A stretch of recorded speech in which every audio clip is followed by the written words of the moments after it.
Hello everyone, my name is Vivek Sharma and today we will be discussing about four major articles.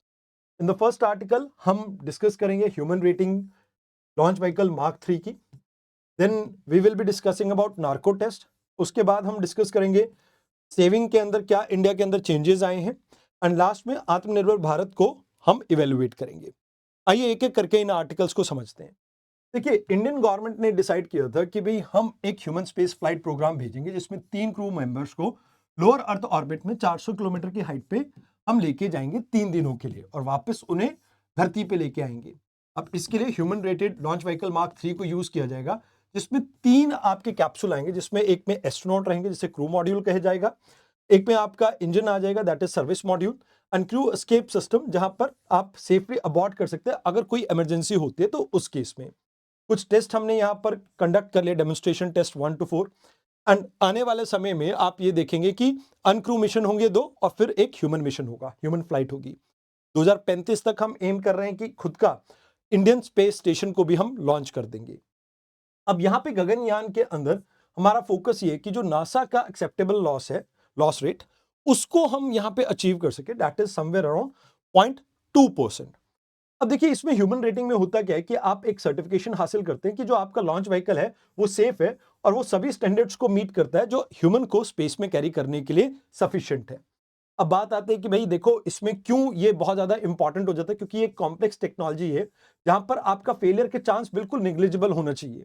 And यहाँ पे आपका जो spacecraft की acceleration होगी somewhere around 28,000 kilometre per hour होगी और 8 से 10 मिनट की ये फ्लाइट रहेगी और इसमें प्रेशर बहुत जल्दी चेंज होगा. लोड आपका स्ट्रक्चरल और वाइब्रेशन की वजह से जो प्रॉब्लम होगी वो अलग से होगी. तो कहा जाता है कि भी देखो वर्ल्ड में कई आपकी कंट्रीज हैं, जैसे रशिया है. रशिया का जो एयरक्राफ्ट है वो 98% उसका सेफ्टी रिकॉर्ड रहा है. लॉन्ग मार्च 2F जो है 16 मिशन कर चुका है एंड अभी थोड़ा बहुत उसका डिब्रीज की वजह से कुछ प्रॉब्लम आई है बट ओवरऑल इसका भी मतलब रेट काफी अच्छा रहा है. फाल्कन 9 की बात की जाए तो इसका सक्सेस रेट 100% रहा है. एटलस 5 स्ट्रीमलाइनर इसको अभी टेस्ट कर रहे हैं, कुछ रेटिंग्स वगैरह पेंडिंग है एंड इंडिया का भी अभी पेंडिंग है. बट आप ये मान के चलो नासा, चाइना और रशिया के बाद हम तीसरी कंट्री हो जाएंगे जिसके पास, चौथी कंट्री हो जाएंगे जिसके पास ये आपका स्पेस मिशन को लॉन्च करने के लिए व्हीकल होगा. अब इसमें ह्यूमन रेटिंग का आपको क्या फर्क पड़ता है? देखो, मास एक तो इंक्रीज होता है, कॉम्प्लेक्सिटी इंक्रीज होती है जिससे कॉस्ट आपकी इंक्रीज हो जाती है एंड कहीं ना कहीं पेलोड जो परफॉर्मेंस है वो आपकी थोड़ी नीचे चली जाती है. तो यहां पे हम ये चाहेंगे कि भाई अगर हम ऐसा कर पाते हैं तो 7 सक्सेसफुल ऑपरेशंस आपको लॉन्च व्हीकल मार्क 3 के देखने को मिले हैं. उसके बाद ये पहली बार होगा कि ह्यूमंस को हम यहां पे इसके थ्रू भेज पाएंगे. तो हमारी कोशिश यही रहेगी कि हम नासा के थ्रेशोल्ड लेवल को मीट कर सके. ह्यूमन रेटिंग अगर मिलती है तो इससे हमें यह भी समझना होगा कि भाई ये सैटेलाइट सिस्टम से, सैटेलाइट को लॉन्च करने से बिल्कुल अलग है एंड यहाँ पे टॉलरेंस लेवल बिल्कुल आपका निग्लिजिबल रहेगा. कॉस्ट बढ़ने के चांसेस यहाँ पे आपको देखने को मिलेंगे. अब बात करते हैं आज के सेकेंड आर्टिकल की जिसमें नार्को टेस्ट के बारे में बात की गई है. एक पर्सन को एक आप कह सकते हो ड्रग दी जाएगी जहां पर फॉरेंसिक लेवल पे उसके साइकोफिजियोलॉजी को टेस्ट किया जाएगा और जहां पे सोडियम पेंटाथोनोल जो है इसको यूज किया जाता है. अब यहां पे क्या होता है कि भाई आप जो भी मतलब इंफॉर्मेशन उससे निकालना चाहते हैं वो निकाल पाते हैं.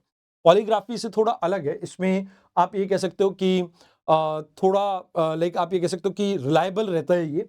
बट स्टिल यहां पर ये कहा जाता है कि भाई देखो, पटना हाईकोर्ट ने एक रूलिंग दी थी जिसमें Amlesh Kumar versus state of Bihar में इन्होंने कहा था कि भाई आप फोर्स नार्को एनालिसिस कर सकते हैं. बट ये सुप्रीम कोर्ट कहता है कि भाई आर्टिकल 20 पार्ट 3 का क्लॉज 3 का आपका सीधा सीधा वायलेशन है.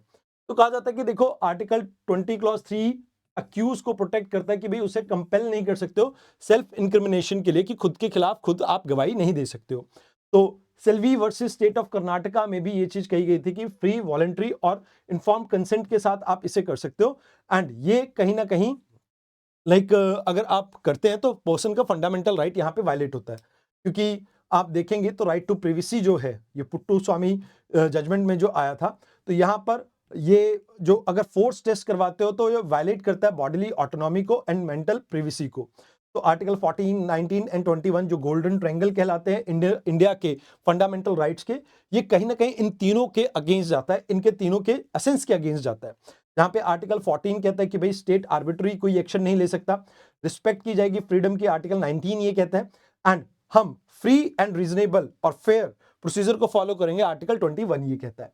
तो यहाँ पे ये कहा जाता है कि भैया देखो ये क्लियर एक वायलेशन है फंडामेंटल राइट का, एंड इसके साथ साथ यहाँ पर एथिकल आपके इश्यूज भी हैं, क्योंकि जो कांट जो है उन्होंने ये बात कही थी कि भाई आपका जो एक्ट है वो मोरल होना चाहिए, एंड जो आप यहाँ पर कंसेंट के साथ करोगे वही मोरल आपकी वैल्यूज यहाँ पर शोकेस करती है। तो फोर्स नार्को टेस्ट इस वायलेट करती है आपके नेचुरल जस्टिस को, कहीं ना कहीं इस चीज को यहाँ पे आगे परस्यू नहीं करना चाहिए। तो कहा जाता है कि 2023 में एक केस आया था आपका मनोज कुमार सैनी और एक विनोद भाई का केस आया था 2025 में। तो नार्को टेस्ट को यहाँ पे कहा गया था कि भाई ये गिल्ट को स्टैब्लिश नहीं करता, हाँ आपकी इन्वेस्टिगेशन को गाइड कर सकता है, बट क्योंकि पर्सन की मेमोरी में कुछ एरर हो सकते हैं एंड इवन उसकी जो कॉन्शियसनेस है उसको ऑल्टर कर दिया जाता है, तो इस वजह से आप इसे यूज नहीं कर सकते एज ए एविडेंस। तो कहा जाता है कि भाई आपको पब्लिक को एजुकेट करना चाहिए, ताकि लाइक आप नार्को टेस्ट जैसी चीजों के ऊपर, जैसे अगर आप एविडेंस वैल्यू को यहाँ पर क्रिएट करना चाहते हो तो उसमें आप कर सकेंगे। देन यहाँ पर आपको इन्वेस्टिगेशन के अंदर साइंटिफिक इन्वेस्टिगेशन के ऊपर फोकस करना होगा, अपने फॉरेंसिक कैपेसिटी को और बेटर करना पड़ेगा, एंड मोर ओवर यहाँ पे सिल्वी गाइडलाइंस को आपको फॉलो करना होगा, जो कि पुलिस और एकेडमी में समझाई जानी चाहिए। अब बात करते हैं सेविंग्स की। देखिए फिलहाल मैं आपको ये बताना चाहूंगा कि इंडिया की जो सेविंग का जो चार्ट चल रहा है वो थोड़ा चेंज हो रहा है। अब चेंज कैसे हो रहा है?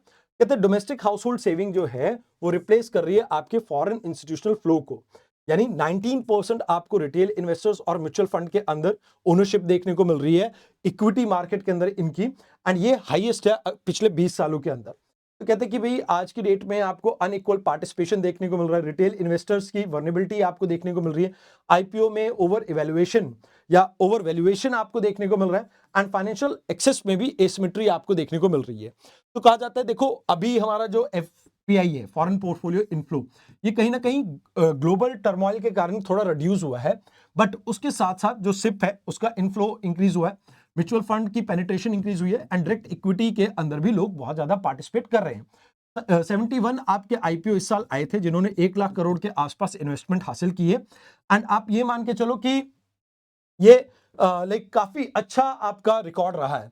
बट इसमें सबसे बड़ी प्रॉब्लम क्या आ रही है कि भाई देखो यहाँ पे जो फॉरेन पोर्टफोलियो इन्वेस्टमेंट है आपका वो रिड्यूस हो रहा है, ये कहीं ना कहीं एक चिंता का विषय है, एंड रिटेल इन्वेस्टर में ये एसआईपी म्यूचुअल फंड्स और इनका जो आ रहा है ये मार्केट स्टेबलाइजर का तो काम कर रहा है, बट इसमें थोड़ी प्रॉब्लम्स है। जैसे आईपीओ अभी आए, इनकी वैल्यूएशन का एक रिस्क आपको देखने को मिलता है, जैसे लेंसकार्ट, मामा अर्थ, नायका जैसे, कहीं ना कहीं इनके फंडामेंटल और प्राइस ये मैच नहीं करते हैं।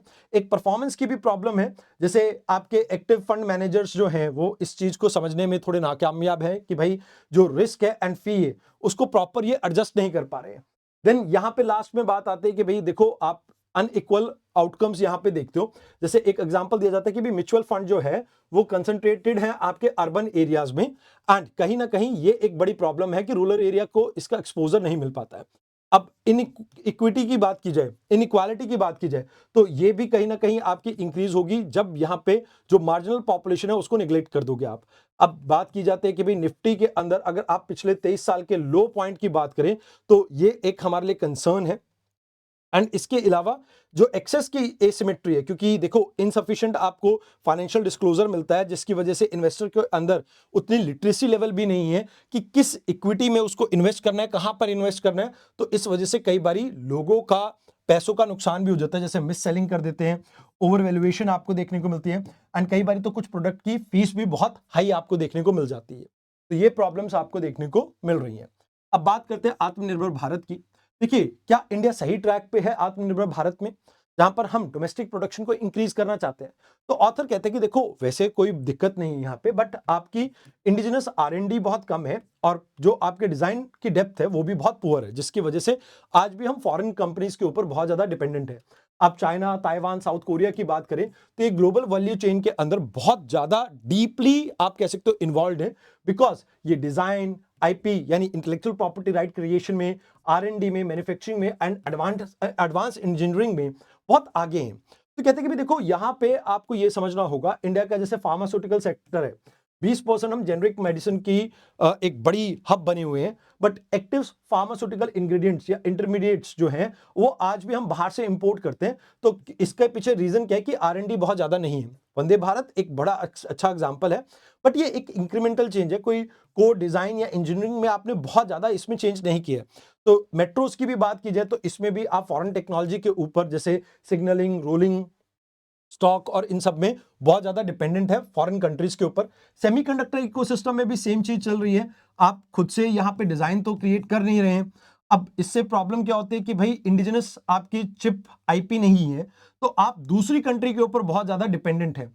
तो वो एक प्रॉब्लम यहाँ पे देखने को मिलती है। तो कहते हैं कि भाई देखो, R&D के ऊपर आपको स्पेंडिंग इंक्रीज करनी पड़ेगी एंड आप डिजाइन के ऊपर फोकस करो, इनोवेट करो एंड फिर मैन्युफैक्चरिंग करोगे, तो इससे इंडिया की पोजीशनिंग आने वाले सालों में और बेटर होगी। अब गवर्नमेंट ने इस चीज को चेंज करने के लिए काफी सारी चीजें की हैं, जैसे सेमीकंडक्टर मिशन हो गया, स्पेक हो गया, या प्रोडक्शन लिंक इंसेंटिव स्कीम हो गया। बट यहां पर अभी भी थोड़ी पेनिट्रेशन और बेटर करने की जरूरत है, क्योंकि ये इंक्रीज कर रही है फैब्रिकेशन और पैकेजिंग, बट ओवरऑल आपकी प्रोडक्शन के अंदर जो R&D है, जो बेसिक आपका है, वो बहुत वीक रहता है। देन यहां पे कहा जाता है कि भाई एक गैप आपको देखने को मिलता है इंटेलेक्चुअल प्रॉपर्टी राइट को लेके भी।